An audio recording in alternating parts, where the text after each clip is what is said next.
Assalamualaikum guys, selamat datang ke channel Info Animasi, info hiburan untuk anda. Untuk video kali ini, Min akan mengulas seberingkas mengenai trailer minggu yang ke-10 Dia Imamku. Setelah apa yang berlaku antara Amruddin dan Cempaka Humairah, konflik apakah yang bakal melanda pada minggu ini? Melalui trailer, Min dapat gambarkan beberapa perkara yang membuktikan jalan cerita Dia Imamku semakin menarik, kerana kebelakangan ini the storyline of this drama agak slow. Yang pertama, perkara sebenar. Nampaknya Lily memberitahu juga pada Budin bahawa dia ada kaitan dengan Cempaka Humairah, iaitu adik kandungnya. Selepas itu, Budin seperti kalut dan cemas apabila dia melefon Humairah dan beritahu tentang kakaknya yang hilang selama ni. Pada awalnya, mungkin Humairah tak percaya, tapi apabila konflik semakin memuncak, barulah dia sedar bahawa kakak ipar Budin adalah kakak kandungnya. Yang kedua, bersatu kembali.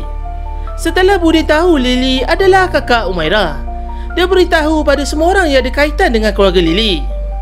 Seluruh ahli keluarga Lily datang menjenguknya. Bagaimana pula dengan tahap penyakit Lily? Bukankah semakin kritikal? Adakah mereka semua sempat melihat Lily? Adakah watak Lily akan dimatikan? Yang ketiga, pelindung dari Imam. Apabila Humairah ditimpa musibah, insan bernama Budin yang datang menyelamatkannya.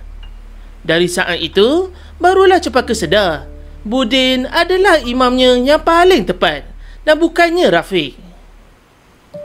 Yang keempat, Razak mengamuk.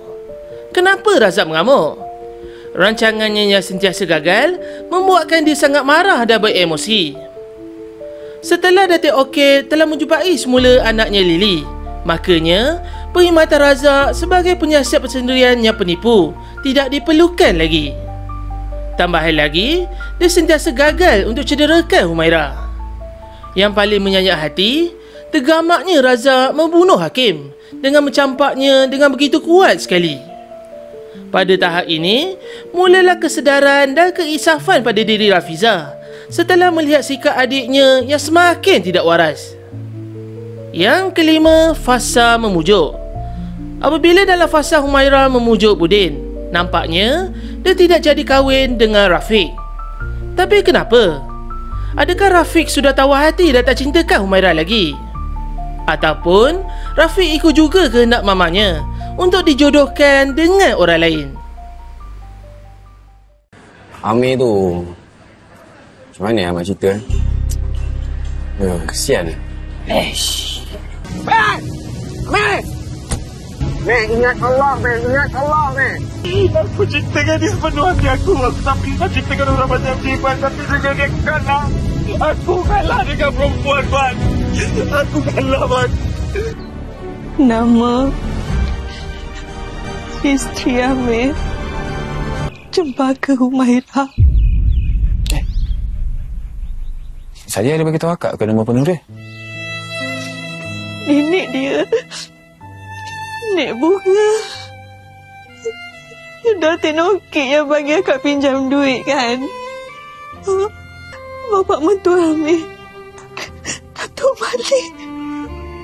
Kejap. Macam mana akak tahu nama tu orang? Jemput tonton 2 video terbaru dari channel ini. Perbincangan Aku Bukan Ustazah 2 dan alur cerita drama bukan sekadar lafaz musim yang pertama.